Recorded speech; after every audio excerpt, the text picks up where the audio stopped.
Ladies, how are we? Living it up. Well, I mean, today's stream is about clubbing, so I feel like, what was the thing said on Monday's show? Hyped for the night. Hyped for the night. Perpetually hyped for the night. I'm here for it. That phrase, courtesy of Ashy D95. Hello, if you're watching. For the night. Well, yeah. I mean, I'm pretty hyped.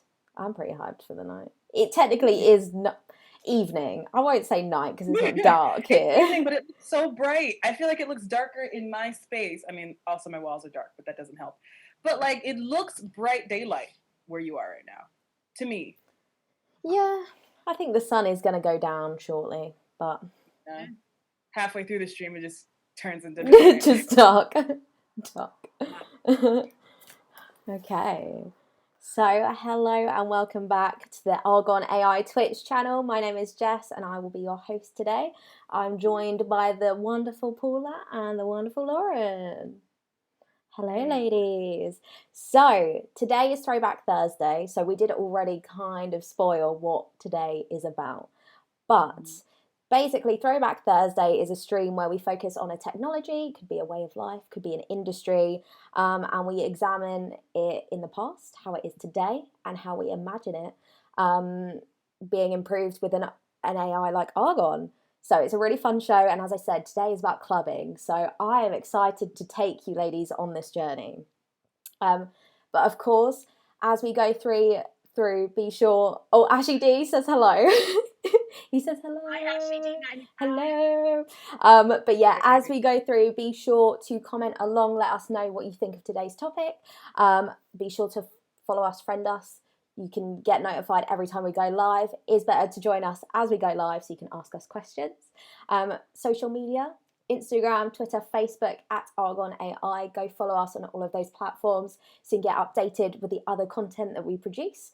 YouTube as well, youtube.com/Arghon. Make sure to subscribe. When the streams expire on here, they do get moved over there. So be sure to subscribe, check out the other content on there. And as always, the website at the top, arghon.com. Be sure to go there, check it out, download Arghon, completely free. You can speak to Arghon literally how we're speaking here. Try it out, get it to tell you a joke, recipes, all these different kind of stuff. Go check it out for yourself. So ladies, how are we? I already asked you that, but how are we within that minute? I'm always happy when someone checks in, so the double ask is perfectly fine. There you go. So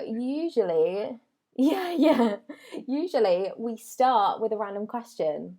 Paula, I believe you have a random question today. I do. I think we were just talking about food right before we got on air, and my question today is, what is your favorite sauce to put on wings? And if you do not eat meat, that's okay, because they have cauliflower wings now. That's a thing. So what is your favorite sauce to douse your wings with? So it's already seasoned. No, actually that's a horrible phrase. It's not a Sophie's choice. What kind of difficult question is that? I know. So we're talking about the sauce that we're dipping it in. Or not dipping. That it's actually marinated in. Oh. On the wing after it's prepared for you. Got you. It's a cruel question. You know what? I do like a barbecue. Mm-hmm. There is a place locally that I go to where we get ribs from there, really good. But they do like this rum sauce that is really nice. So it's rum barbecue sauce, but again they put it on their wings and stuff as well, and it tastes amazing. But I do like, if it's got rum in it, it's got to have a nice to it. Is yes, yes. And the barbecue sauce isn't too sweet, so they kind of work with each other. Super, super nice. But also I like a hot and spicy sauce of some kind too. Those are great options, Jess. Thank you. Really really great. Shoot. Okay. So, because they're the standbys, the old standbys of like, there's barbecue and buffalo, right? Yeah. And you almost can't go wrong with them, but there's so many variations of them that you almost could separately say, what's your favorite barbecue? Because like some people put more honey in them, some people try to put more smoked like wood kind of smokiness in theirs. Some will add like the rub, like Jess was. So I'm gonna not put that in there because it's almost too excellent and too great. Buffalo sauce there's a thing about the tang and the salt and the spice of a buffalo sauce that will send me over the moon. I'm so happy. I love it. But I think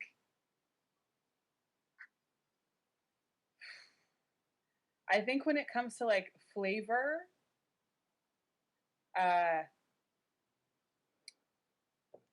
like a sweet Thai chili sauce. Ooh, yeah, that's good.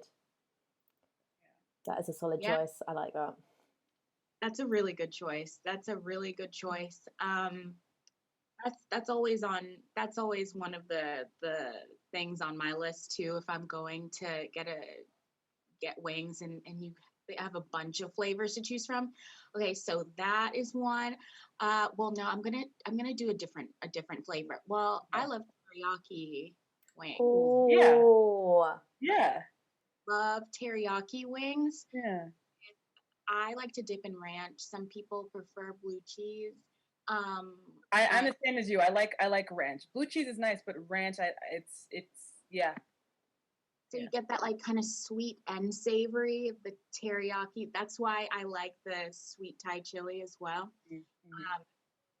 The Thai chili is a little bit spicier, I believe, right? Mm-hmm. Yeah.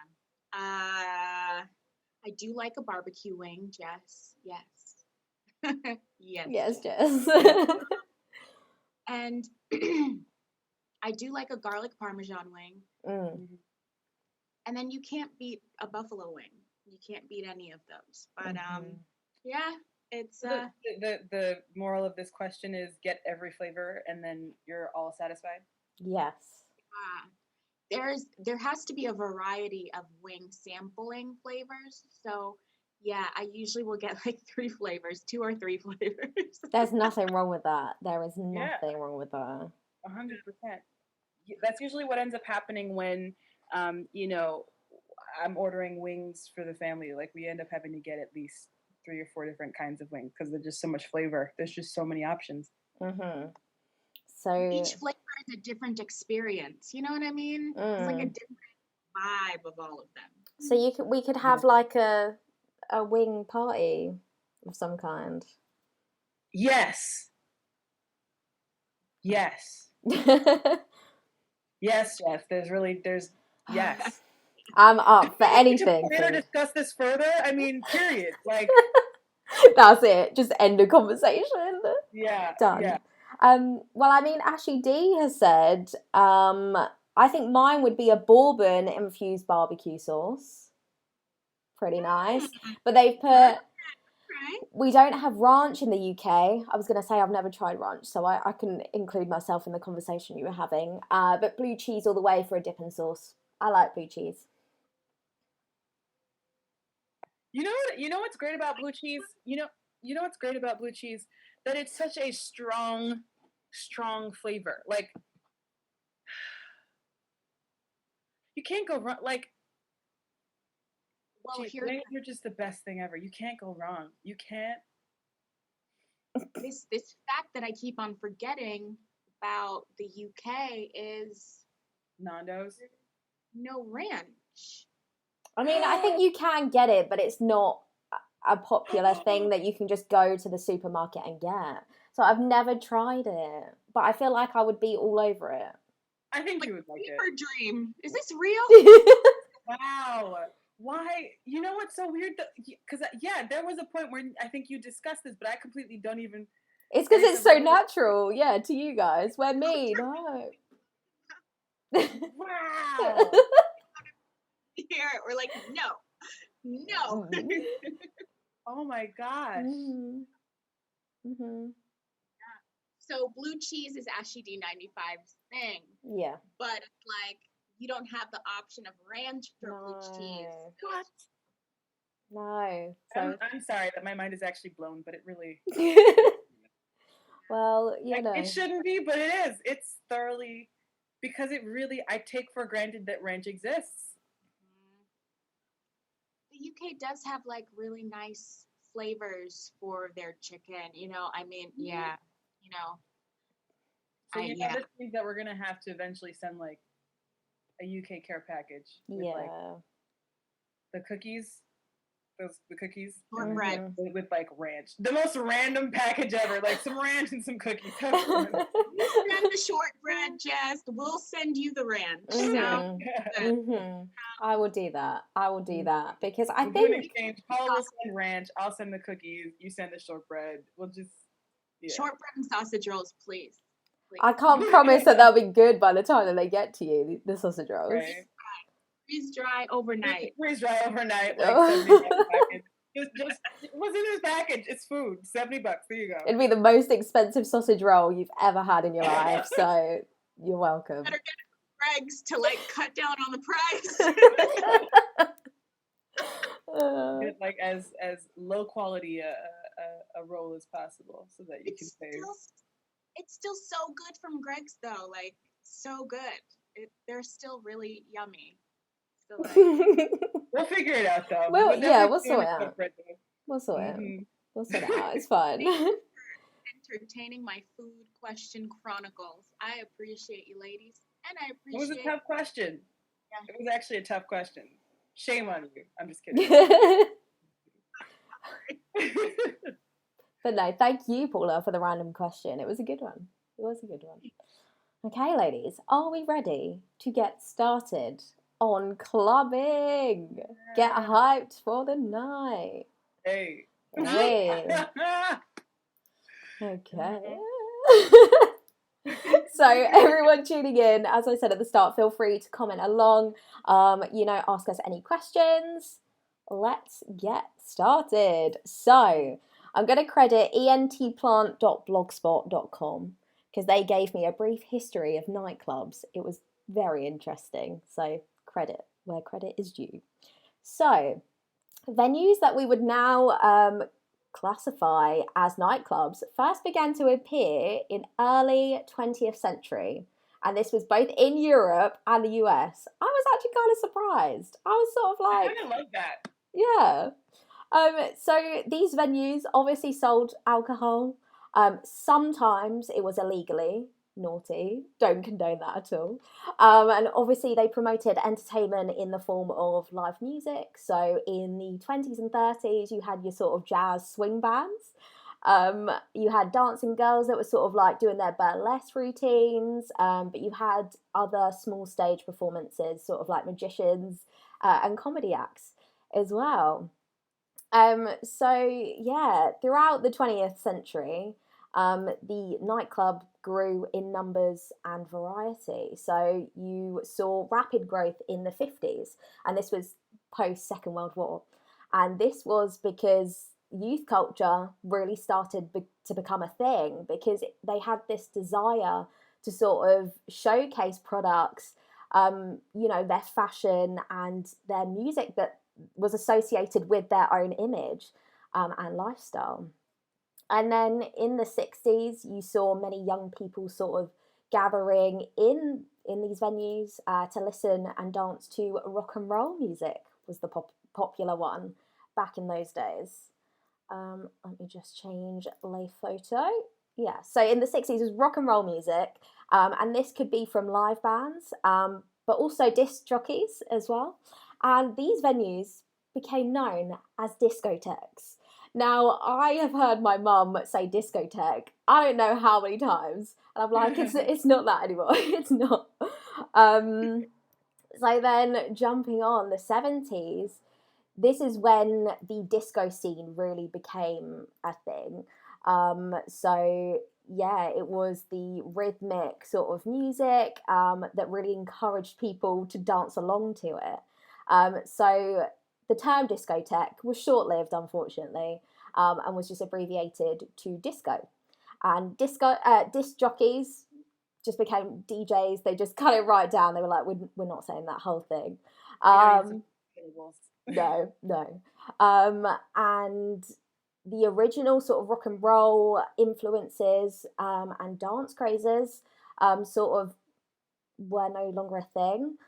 So it bred sort of new dance crazes, fashions, and trends. So you had the sort of bright colours, you had the sequined outfits, and even roller skates.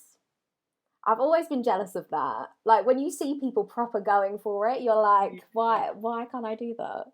It's so funny when I think of like disco and like the club scene. Like I was thinking of roller skates, so it's so cool to hear you actually say it. Yeah. And it's like, okay, that's why that reference is there. It really was a part of the culture. Yeah. And I think again, it's sort of, as we'll get into it, I think it's funny thinking about how even that big jump that I've sort of done from the 2030s where you had swing bands to then 70s, you got roller skates to now, you wouldn't ever really see any of that. Or unless I'm going to the wrong places. I mean, I don't. Maybe a roller rink specifically, but certainly not like in the club. There wouldn't be room to be a hazard, health and safety. Yeah, hazard for the person on the skates. Let's be real. Yeah, exactly. yeah, just would not be good at all.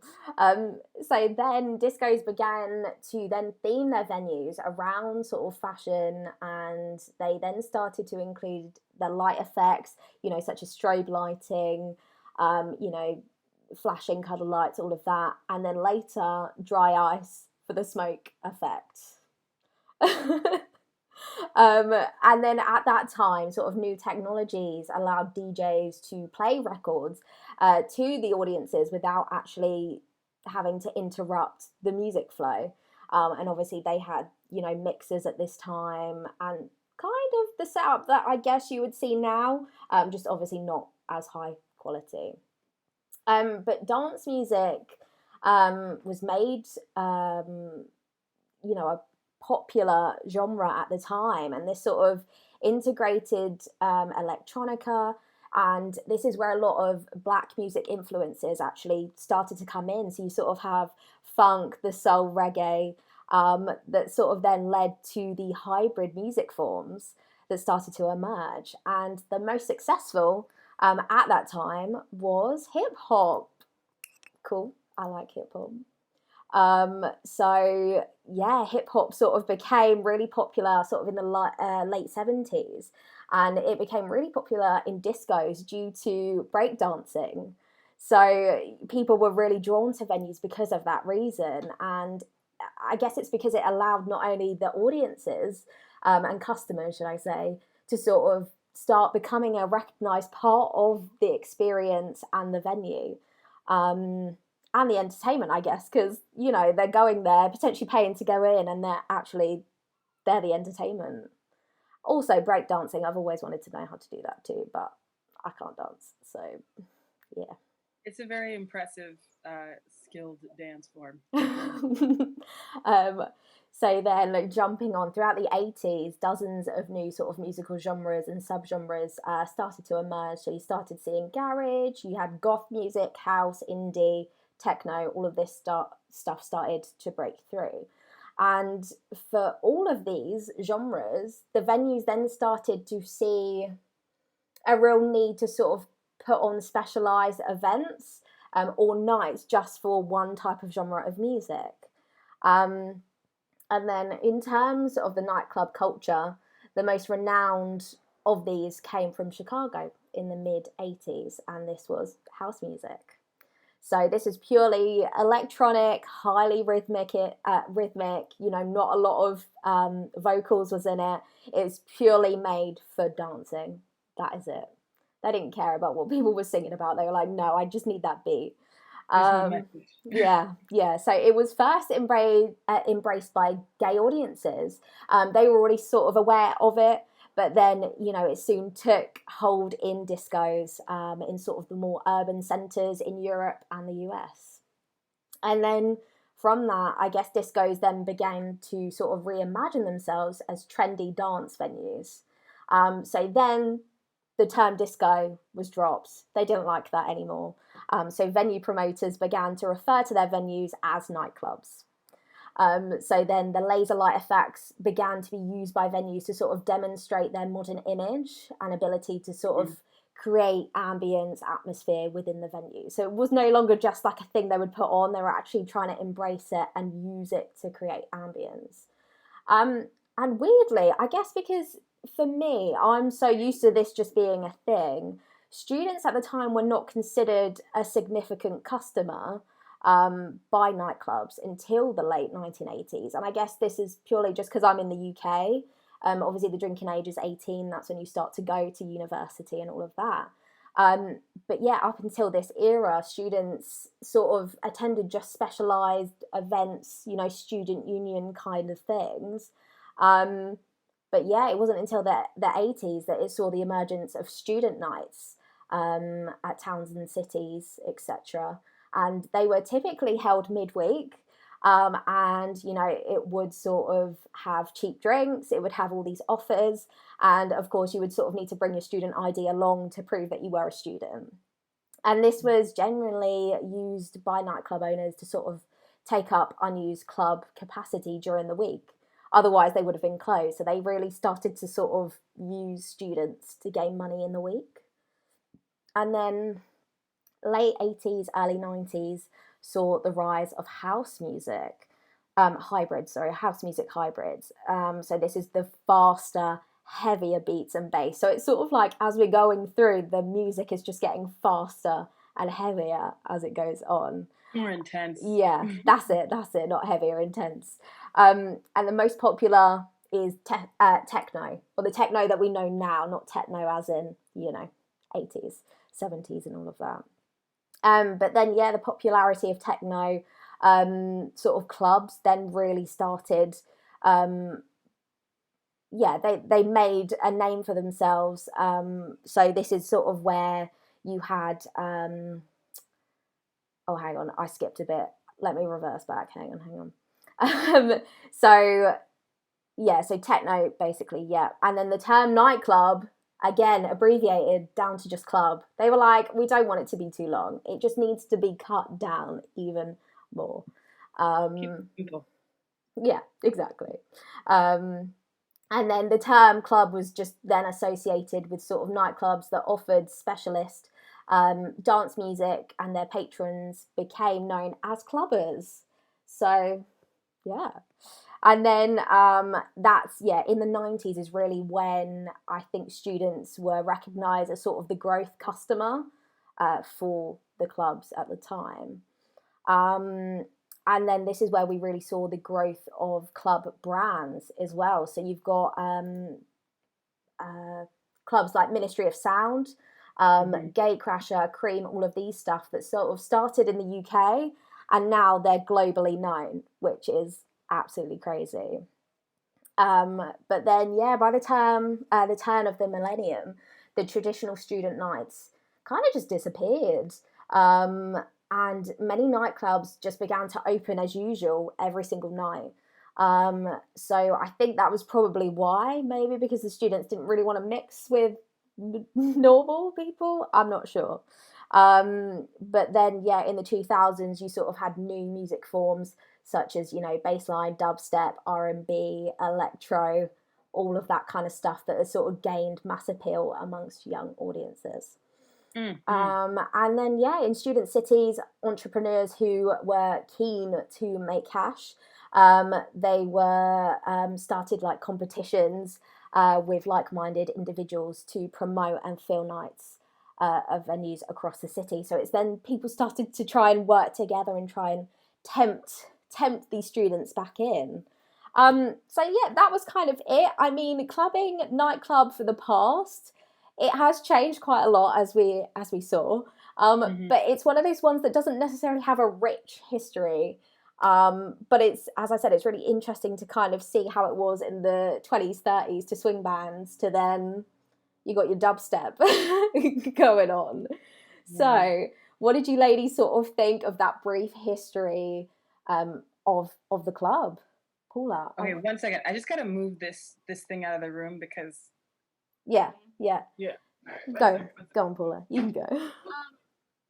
I really enjoyed this. I really appreciated seeing where the idea of clubbing came from. Um, I'm shocked that it has such like a long spanning history, but I think that's what's so fun about these shows is that you get to learn a whole new perspective, a whole new way of seeing how things that we see today, the origins of that. Yeah, Uh, exactly. when you break it all down, I'm like, oh my gosh, the roller, the skating rinks, and the music, and how everything kind of progressed into this faster, louder thing, and it's just very interesting to see the progression of that. Also, the progression of clubbing probably speaks a lot to the progression of music in general. Yeah. What people are looking to hear and get and feel out of their music has changed through the years. So it almost makes sense that like the idea of the club and the place that you go to dance and listen to this kind of music and whatever that is a reflection of the times, how it changes culturally as well throughout history. I really like that. I like that. Mm-hmm. Yeah. Did you say this before? But the thing that stands out to me is it's almost like youth culture is different each generation. Yeah. But youths need to be noted for, the trends, and like that's the fact that really really does stay the same no matter which generation you're in. I find that to be really cool. And I think it's also funny that hip hop kind of transitioned us away from, say, the disco, but then in a sense what we have now is this blend between something that feels almost disco in the way that it's more dancey and fun and high energy, but has now blended with hip hop's intensity and the beats and the bass. And so it's kind of funny because it's like you had this, then you had that, and now you have that. Yeah. I think that's really cool. Mm-hmm. And it's almost like it changes so quickly. That's probably why it felt like I was going through it quick. But that was just literally the times. As sort of music progressed, I guess clubs were like, actually, we need to progress as well. And I think it's also interesting that you bring up sort of like youth culture, because it's similar to sort of the film industry when we were talking about how the cinema was sort of for, older people. And it wasn't until the 80s when the blockbusters started to come out that actually, kids, youths were actually going and made it this huge thing. So again, I feel like it's kind of like that. To begin with, it was kind of, older people, jazz, swing bands. And then as, time progressed, it then became sort of more of a younger experience. And I guess, it's kind of interesting because, as I said, in the UK, for a student uni experience, that kind of starts from the age of 18, where obviously that is slightly different for you guys in the US. So I don't know if there was really any similarity with that, or, once you hit sort of the legal drinking age, is that when you're allowed to go into clubs, or are you allowed to go into clubs when you're younger? Just don't. People definitely go into clubs when they're younger. Yeah, I know.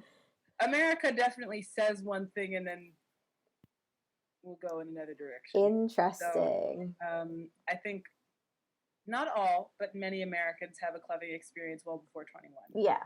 And then there's also just clubs that are for people who are under, like an underage club, like no alcohol. No alcohol.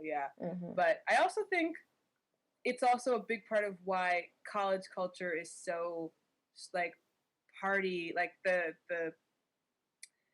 if you've ever seen a movie about American college culture, the intensity of the way that American colleges also are places where people let loose. It's the same energy. It's just happening at those parties, at those, if it's a fraternity or sorority, or it's your just local, someone has a house or whatever. I think we let a lot of that clubbing energy loose in that age, that 18 to 21 kind of age bracket.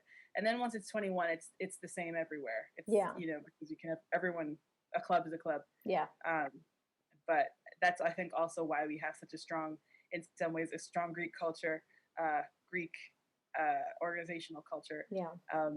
And such a campusy party narrative, because it's all that energy, but it's not a formal organization. Right? At least it shouldn't be. Yeah.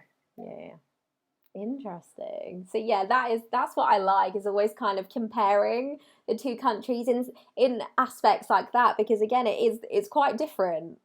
That ranch dressing, I mean, the differences abound. Oh my gosh. Forgot about it again. I'm just kidding. No, I'm kidding. Oh man. Yeah. But it's exciting. It's exciting to see, because also what I think one of the things that you were mentioning, even though it was a subtle portion. Sorry, I'm very much allergic to whatever that whiteboard is, and so my head is like in pain and my nose is itchy. So if you see me going like this and like clutching my skull, you know why. Anyway, so sorry. It's okay. The technology thing. Take it.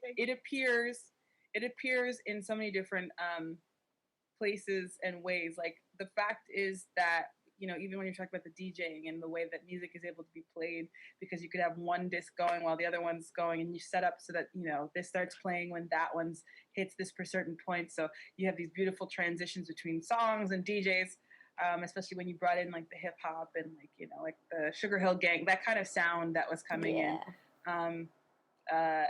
Being able to have the DJ interacting with the audience and kind of narrating what's happening, emceeing what's happening in the crowd, and then having,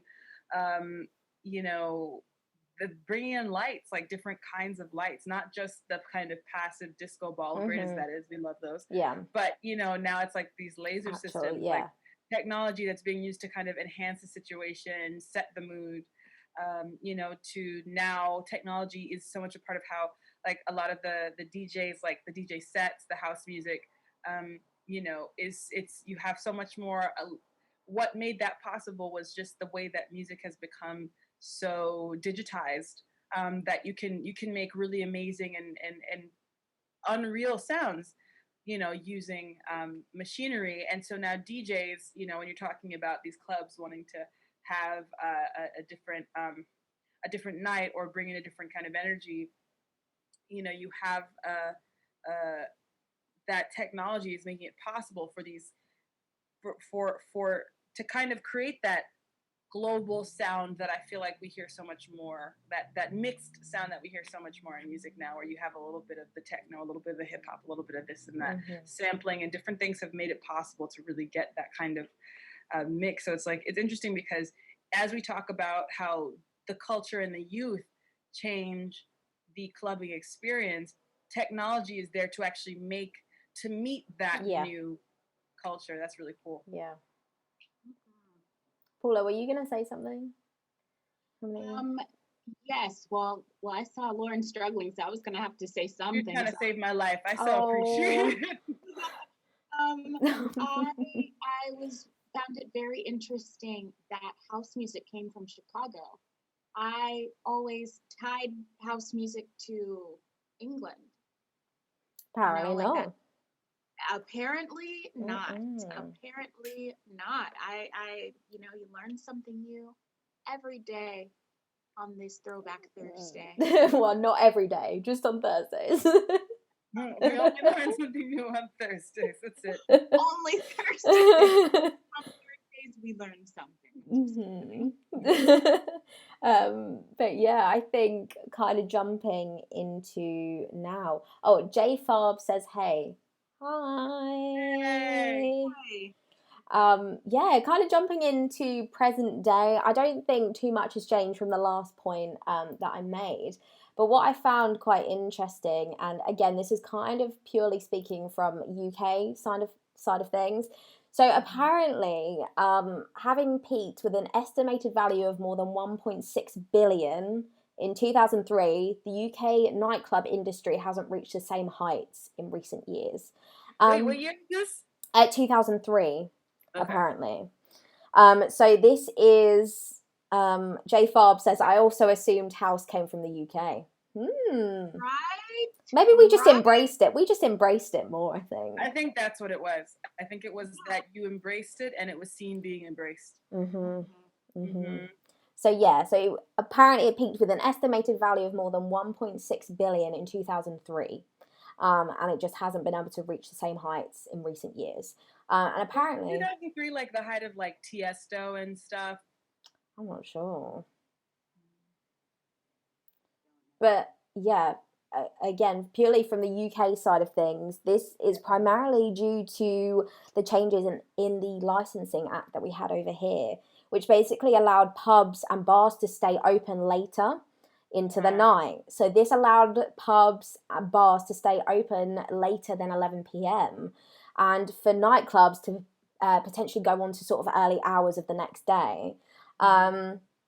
And so apparently this has changed the habits of clubbers, with 25% not leaving home before 11 p.m. So that's when they're starting their night now. Or they may pre-drink, but they head out at 11 p.m. Yeah. So the Licensing Act happened in 2003.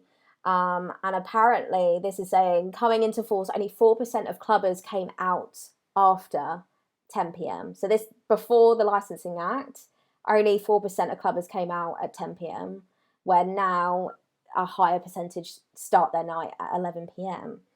And apparently just over 40% of clubbers now leave home between 9 p.m. and 10 p.m. So this has seen the number of regular nightclub visitors decline. Although students sort of remain, the important demographic to the industry, it's still on the decline. And due to increasing competition from nightclubs and sort of other leisure time service providers, nightclub venues apparently don't have a long lifespan or a long life cycle anymore. It's quite short. They'll open a business, it will shut, someone will take it over, and it just keeps going in this awkward kind of cycle. And apparently, a life expectancy of less than 5 years. So they just face this continual struggle. You know what that almost sounds like? That sounds like the life cycle of a particular student group. Yeah. You know what I mean? True. Like once a certain group graduates, the next group that comes in is not looking for the same stuff anymore, or the same place. Yeah. And then that is actually quite interesting when you think of that. But UK, it's not happening. They're not getting hyped for the night anymore. But also with the experience of clubbing, it has changed. Yeah. When I was in college, I know they have places of the traditional like club, big room, DJ booth, possibly like a bar, and then for the most part, just wide open space for you to dance. I think how the trends are happening now is people want more of an experience out of their clubbing. That's true. They want the pyrotechnics. They want that wind thing. They want water. So many more things, and there are clubs that can accommodate for that, but it's at a premium. It's at a premium price, and it's at typically a premium venue, and it's a whole different ball game. So maybe it's just like the trends are switching into that premium experience people are expecting out of typical clubbing experiences. Yeah. Also, how did I just forget my thought right as I said it? Also, I wonder too if it's because of a bit of this. I mean, the economic downturn. And I think some of the people who post college just while they're like 23, 24, like would have, if there was more certainty generally in the other parts of life, if there would be more like going out and celebrating, just kind of this extension of the experience. Like people, I think, leave and go other places a lot more now. Like, you take your job wherever you can get it. Yeah. But I also think that the world has kind of experienced more uncertain times, right? And so I almost wonder if, it's kind of like if champagne sales are down, it's not because people don't like champagne. It's just that people might have less money to celebrate or less reason to celebrate. Yeah. So I wonder too if it's a similar thing with, I'm not saying champagne sales are down. I'm just, that's an Yeah. It might be true. I don't know.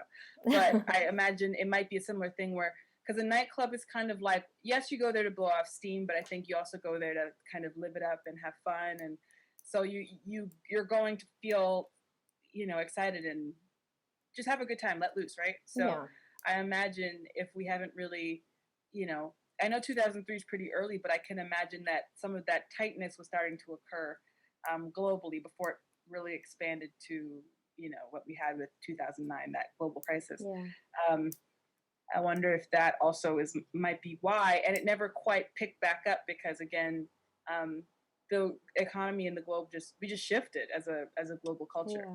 Yeah, and it's also interesting because it says nightclubs face a continual need to evolve. The average age in the UK is 40. So by 2025, more than a third of Britons will be over 55.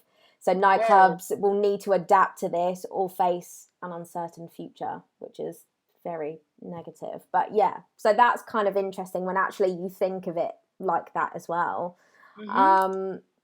But yeah, I think in terms of the actual experience, I don't think it's changed drastically sort of from the 90s until now. I still think you go in, you've got like a DJ there, they've got their mixer, they've got the lights going and all of that. I still feel like that experience is pretty much the same in present day. I don't feel like it's changed that much. Not like I went out clubbing in the 90s because... Yes, you did. You were out there being like too. Yes, you were. We know. You were a wild child. A wild baby, not even a child, just a wild baby. Toddling out there in the clubs and everything. Toddling out there in the clubs. Yes. So, oh no, no.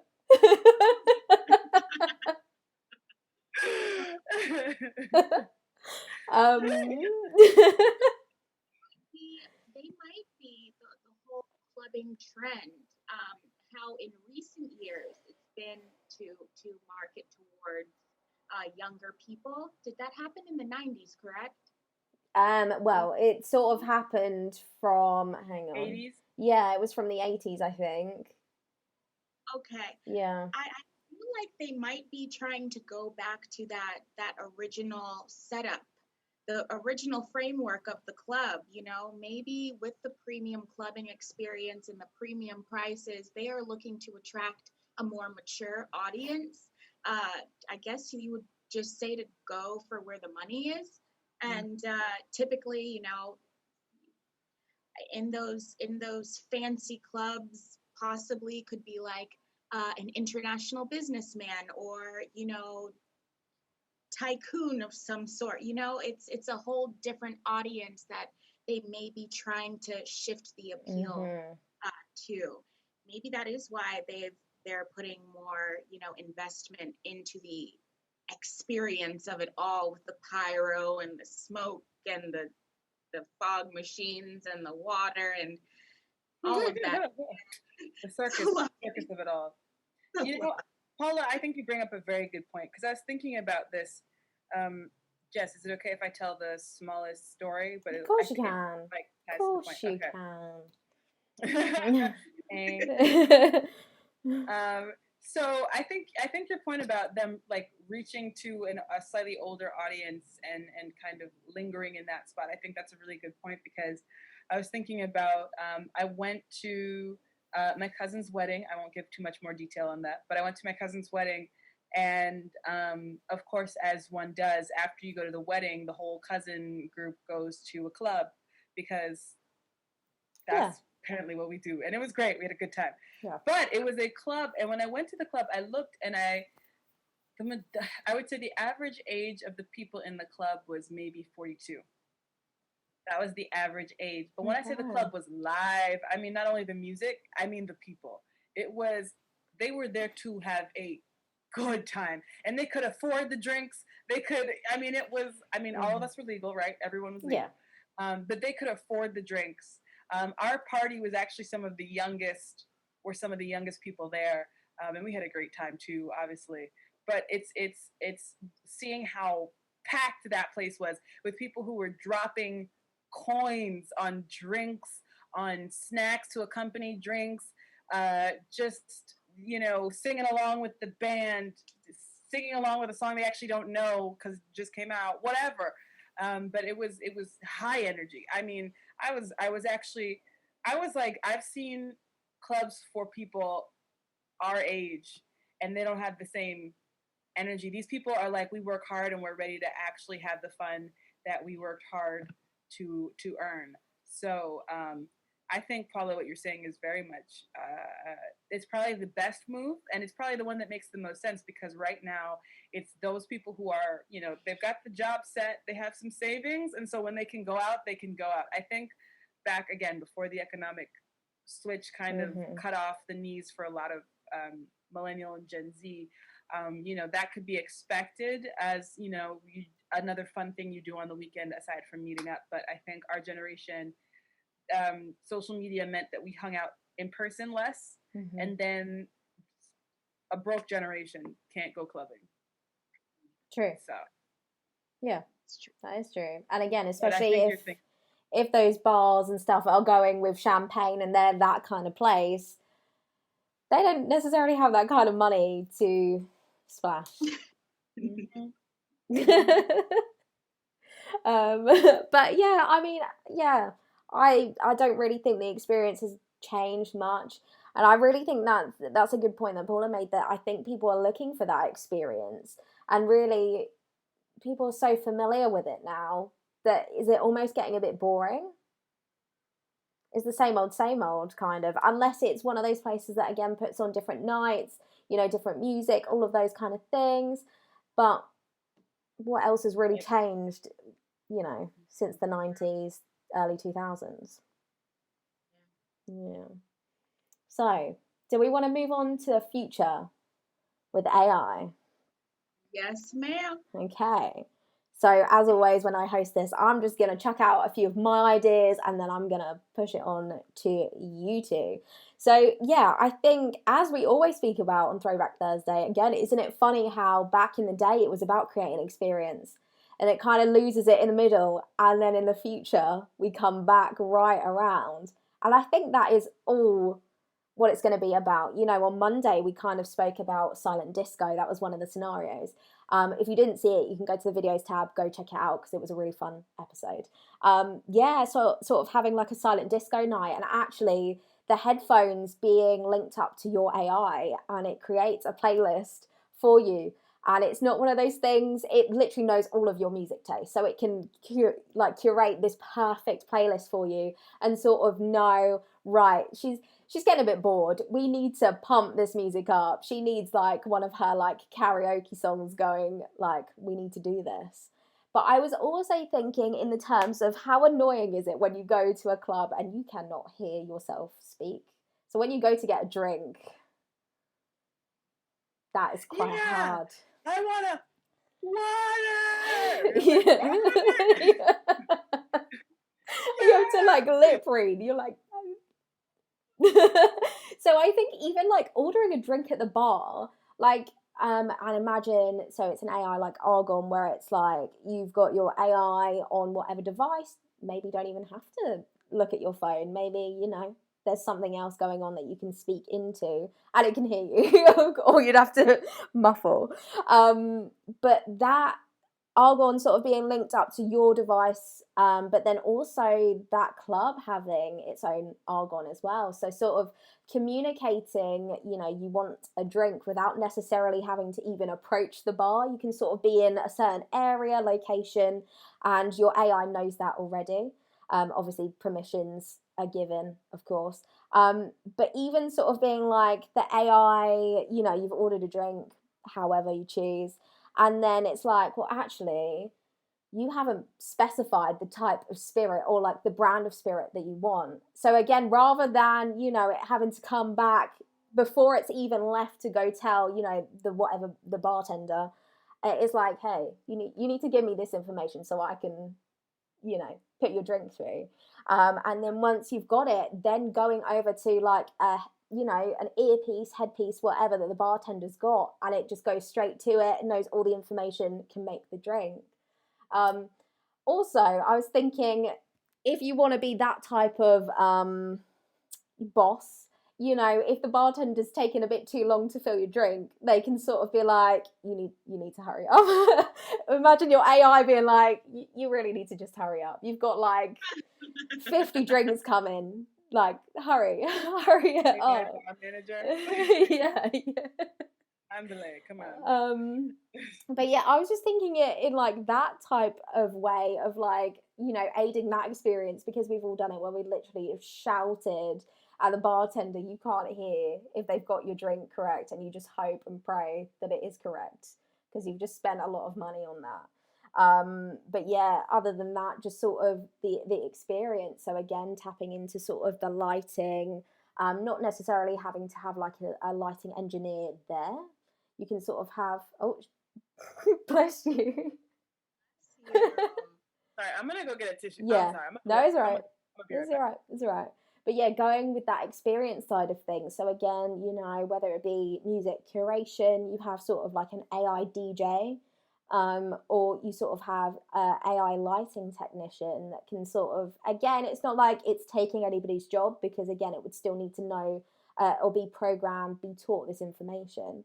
But it's just, again, it's sort of knowing that maybe the club atmosphere is going, it's, you know, it's declining, and then, you know, the AI being able to sense that and just sort of being like, right, let's bump it up.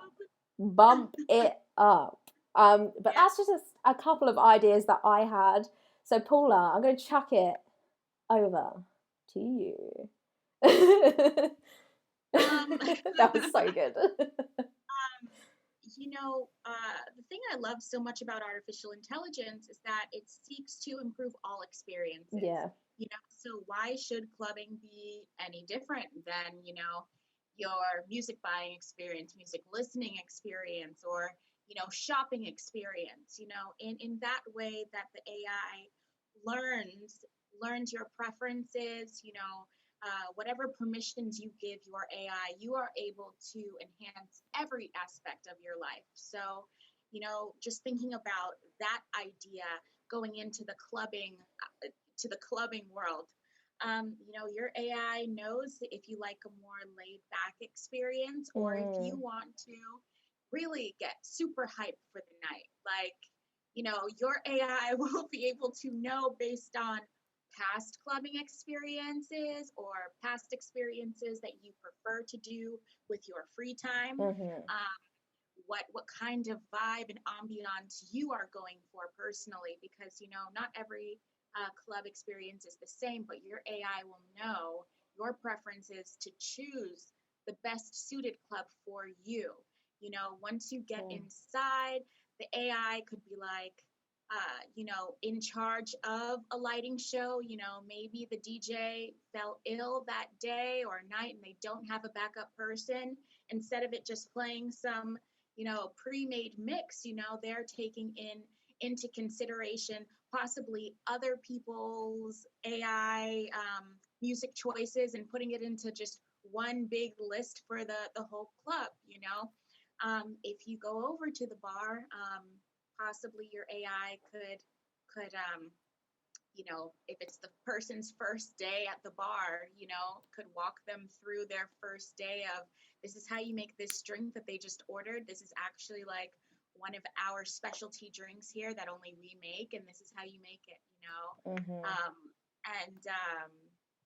But also for safety guidelines and the way safety is done for the club. If anything that is needing immediate like emergency services, the AI could call anyone who is needed before, you know, a human may be able to get to a phone, because sometimes phones are not easily accessible in those situations. But really just making it an optimal experience, safer, more immersive, possibly, if that is your preference of clubbing situations, or maybe less immersive if that is your clubbing preference, for your AI to know things that you like to eat and drink before you go there. And by the time you get there, you have a whole table set up for you and your party just to assist in the comfort of the night. And yeah, from there, after having a wonderful evening out clubbing, getting hyped for the night, your AI, if it's an AI that really does care about, every aspect of your life, can even set up transportation for you to get safely wherever you are going Yeah, next. I like that. Yeah. Well said. Sorry. Clearly, my room is now full of allergens. The room I'm in is full of allergens. So I'm just gonna try and say this through the fog of insanity that is currently my allergen-laden cranium here. So sorry, it's ridiculous. Sorry. So well said, and I agree that definitely an AI knowing like your preferences, your favorite drinks, your all that stuff. So it's just your experience is already set up, and I think similar to how kind of the internet made a certain lifestyle and accessing a certain clothing style and stuff more accessible to people. Like now, people dress way more stylishly than they could in the past because you can online purchase and get styles that people are wearing in New York, even if you're in the middle of, I don't know, some nowhere place, right? Um, Everywhere is important. We're not saying that.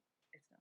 But, I think similarly, in reference to that, like the VIPing of the clubbing experience, I think that's just going to be the norm. So I almost look at it like, how a club, it'll be like, oh, you have to spend XYZ to get a table, or you need this many people.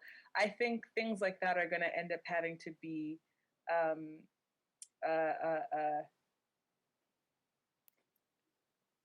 commune like spread for anybody, right? Where it's not can I go somewhere and chill and dance and da da da. Now you're gonna have to be able to give that some level of that high end experience to everybody, and it's just again more about the customizing, the nuance. It's the idea that like clubbing can't be a one size fits all experience, So somebody who in the past they'd be in the corner of the club just like I'm just happy to be here, now that individual's like no, I need to at least be able to have 4 or 5 of my friends. We can go between sitting down or standing up and being in the middle of the floor if we want to. We can being able to say, hey DJ, I want this, or I like this, or I whatever. I think similar to what Paula said about like, the booking transport. I think even booking music is something that is going to be stuff that people do. We're about to go to so and so club, so there's a 30-second or 30-minute set where the mix is going to be the club mix. Everybody on the floor gets to contribute to the sound, obviously with the best kind of being picked among all of that. And so my backbeat might be a part of someone else's melody and da da da da. So I just feel like everything is going to be customized to the point where you have novel experiences every night. And I think artificial intelligence can make things like that happen just because it's much easier to know the demographic of who's currently in your club. If every one of these people has an AI contributing, I like this drink, I just purchased this, I just did that. Obviously, again, all these things we talk about with permission and you being aware of things. And I think if you as a club goer know that by letting them know I'm this age and I like to be here, I'm going to get the best experience. Plus, I might even get extra, things given to me compared to the next person over because of promotions and deals. I think people will say, I'm down for that because I know how that benefits me and how it's not being used as well. So I really see the experience being luxuriating, but for a larger number of people, kind of like this mass customization. I think we've talked about that before, like mass customization. Everybody gets something unique for them, but that's just the space. I also think about I also think about when we talk about AI, there's all the things and the other technologies it connects to, not just the mood lighting or, the, certain automated settings, but like there's no reason why your clubbing experience can't be a little more hyper than the next person visually either, you think about the fact that there are glasses of various brands and types, so we will not name them. But the point is that an AI like Arghon can partner with manufacturers or produce, you know, an AI can produce, a name brand, their own name brand. But it's this idea of I can actually see my clubbing experience physically differently from the next person over. I can be clubbing from home because I'm visually where everyone else is. I can be, and so I think this idea, and this is something that has been in the entertainment and hospitality, food and beverage industry has been talked about a lot, where it's like every company has to become essentially an entertainment company, right? Where it isn't just about I run a club, but it's I have a venue that has a menagerie of different things on offer. And so, you know, it would be the kind of thing where if someone wants to go to that club to have one experience, they're going to have that there. So I feel like the idea of like almost like how you have video game parlors now where people will go and play a video game and they're on their one screen or their one game and someone's over there on their other screen and their other game. I very much think the clubbing experience will find a similar thing, almost to like mini Coachellas, but in one giant building. You know how Coachella is that multi thing, but yeah. So I feel like without going further into it, because if you guys want to get into it, feel free to reach out to us for partnership. But it's the kind of thing that, gosh, the industry might be seeing a slowdown, but the truth is that technology is a way for that industry to really reinvent itself and become this fun, again, this fun for all ages.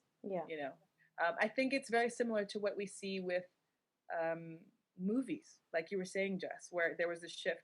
And now movies get people in the theaters and movie company studios, like by creating content that is all ages. Superheroes are there's a massive appeal. It's generic enough, and so you can get the most people and have them. So I just think it's for clubs to really reinvent themselves and see that there's a bigger picture and that truly technology is how, that is the trend, that new young trend that you hop on to reinvent and be sustainable. Agreed. And I think, going back where they realized about genres, how, not everybody is just going to listen to rock and roll. It changed that actually then they started putting on specialist nights. As you were saying, everybody's experience can be different, but you're all in the same place. It's not like you have to wait to a certain day or certain time. You're all in the same place, kind of experiencing the same thing, but that doesn't mean that you have to listen to the same music necessarily. Mm-hmm. Yeah, and as an example of this, when I was in college, when I was legal in college, there was a local club that actually worked in that way. It was a whole townhouse, and there were each floor had like a different sound, and it was packed. If it wasn't packed on one floor, the next floor with a different sound was packed. So the place would benefit from, and if that wasn't the case, the roof where it was just an open area for people to just bar it out, pub it out, kind of, that was packed. So what they by doing that, they made themselves appeal to so many different kinds of people all in one venue. So they never had a night that was a straight up bust. And honestly, when I remember that, there was a broad swath of people who showed up. It was different age groups. It was different different ethnicities, different age groups. It was the people who, this was DC. I went to college in DC. So you had the people who were getting off of work from whatever, office or bureau or wherever they were. And you also had the students. And because there were so many different types, I think it actually worked because people truly found the party people who were more like them, right? Because there are people who want to only listen to country music, and there's people who are like, I can't get down if it's country. Like, we're not gonna dance. Yeah. So those people who fit each type. And I just remember me personally, I went to all I just circled the whole place because I liked something about every part, which the ladies here will say is, I mean, that's pretty accurate. Yeah. So, I really look at that, and I think that is kind of the future of clubbing if they want to actually be sustainable. It can't be the same, like that specialization where you have this night for this or that night for that, or this club is only for this person. Just mini Coachellas, basically. Yeah, I really like that. I think that's really cool. Bravo. Mm-hmm. It is really exciting, and I just think, it's a shame in this country presently that it's not looking too positive, but I think that definitely shows that, again, this industry, AI, you wouldn't imagine there was a need for it, but actually, from this discussion today, seeing how AI can actually fit into that industry and again make it more immersive and hopefully reignite that flame, bring back the roller disco flame. Hey. Ashley Ashley D has put hashtag stay hyped for the night. Hashtag stay hyped for the night. Life motto. We're stealing it. That's in the public domain now. You didn't copyright it, so you didn't trademark it, so it's been snatched. Hashtag hype for the night. But no, thank you, ladies. It's been a really fun one. I know we always say that, but I do genuinely have a really good time. And again, it's, as I just said, it's an industry that you wouldn't expect AI to be able to fit into, but that's why we're on here, to kind of spread awareness and show that AI isn't just for one type of person, it's for everyone. It's for the you clubbers.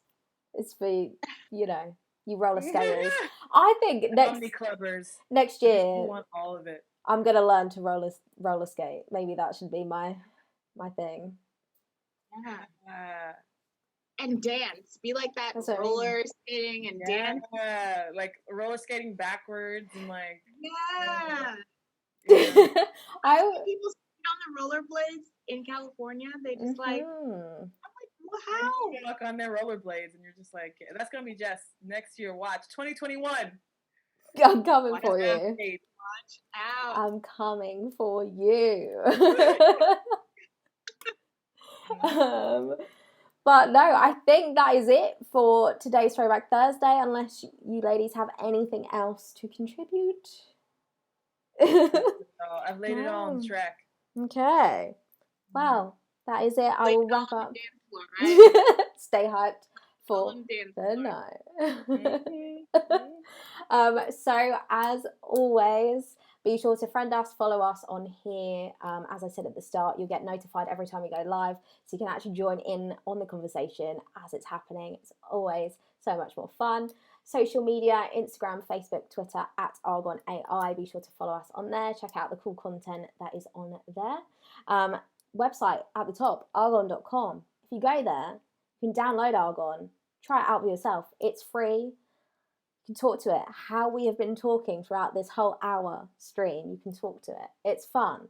And also, while you're there, we do have an initiative called Vision 2020. So if you go to arghon.com/Vision 2020, what this is it is basically a way for you to learn to code, and not just regular code, coding for AI. So it's that higher level of coding.